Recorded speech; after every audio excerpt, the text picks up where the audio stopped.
That's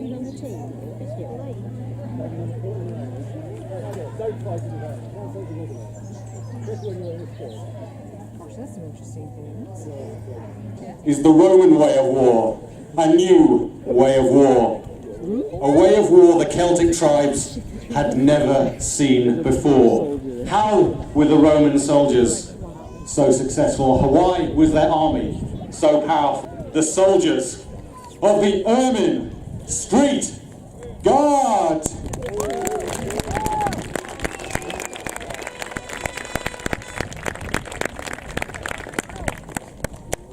Now the Romans did know something of Britain. Julius Caesar had launched raids in 55 and 54 BC. But the Emperor Claudius, in 43 AD, a century later, knew he needed conquests to secure his throne. And these are the soldiers he used to do it.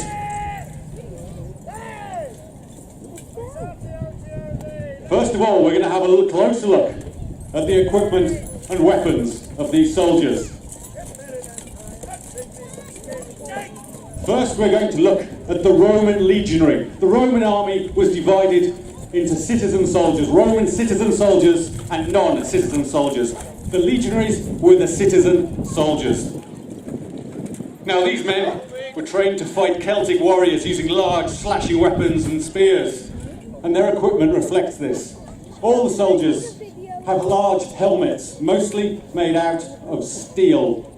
They have large neck guards and cheek pieces and brow bands to deflect blows from above. Most of the soldiers wear a type of body armour called lorica segmentata, made of strips of metal riveted to leather bands. There are different sorts and we'll discuss those as well. The lorica is worn over a woolen tunic, which gives good ventilation. On the shoes are military boots, good for marching, with hobnails to give grip in battle. Round their waists they have a military belt, which secures a sword. Now, when going into battle, first of all, the soldiers would throw volleys of their pila. These look like spears, but these are in fact throwing javelins with a small head and a lot of weight designed to punch through shields and armour. After throwing volleys of these, the legionaries would close and draw their gladius.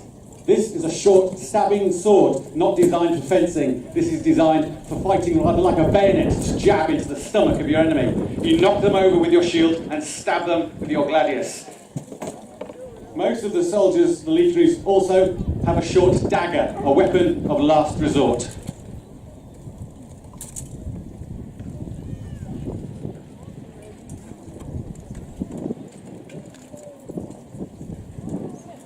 Legionaries were organised into legions. These were about 5,500 men. Along with the legionaries, there was a complement of auxilia. These are non-citizen soldiers. Now, these soldiers have mail armour, rings of metal put together to give a flexible and very strong armour. And indeed, some of the legionaries do have this sort of armour as well. Their helmets are of a similar design, but are simpler. They're made of bronze. One of the most noticeable differences is their shield, a flat, oval shield called a clipius, better designed for skirmishing. And their spears are true spears, designed for jabbing into the face of the enemy. But they also have the gladius, and some of them also have the dagger, the pugio. If you look at a modern day soldier, he has a great big backpack, known as a bergen, and the Romans introduced this idea that a soldier should carry his own equipment. These men have a wooden pole with a crosspiece, and from this is hung 3 days' rations, tools, spare sandals, and bedding, enough to make the soldier self-sufficient on the march. The idea was that a baggage train was vulnerable, and if it was captured or lost, the soldiers could still continue to fight, make camp. Now, we have the legions are divided, the legionaries are divided into legions, but smaller units were centuries of 80, not 100, but 80 men. And each century had a complement of officers. We'll have a look at those now. First of all is the standard bearer, in Latin the signifer. He carries the signum, this pole with metal medallions on it. We're not exactly sure what these represented, but they were probably battle honours. The signifer had a very powerful role on the battlefield. He would often mark a point beyond which the soldiers were not allowed to retreat. Losing a standard in battle would bring disgrace upon a unit and could cause it to be disbanded. The next officer is the cornican, so called because he carries a cornu, this long horn.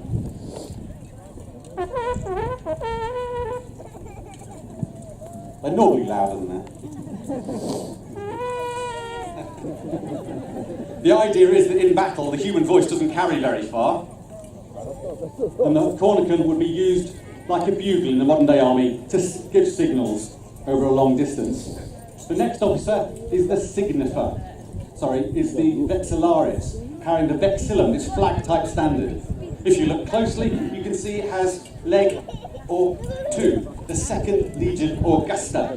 This shows the legion which this unit is from, and that is in fact the legion which occupied this fort for the best part of 300 years. Second in command to the centurion is the optio. He carries various signs of his rank, the crest, which most soldiers would not wear in battle. He has a long staff with a silver knob at the end, and he also carries a satchel. On this would be written the orders of the day, passwords, that sort of thing. And if the centurion fell in battle, the optio could take over his position and take command of the troops. In command of the century is the centurion. Most distinctive is his transverse side-to-side crest. Only the centurion had this.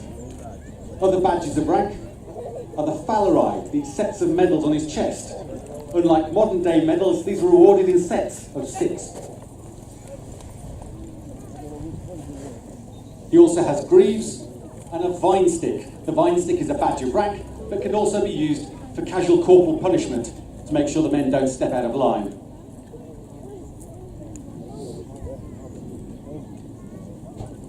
Next, we will have a look at the mobile wing of the Roman army. Although an infantry-based army, the Romans did use large numbers of cavalry. And we'll have a look at those now.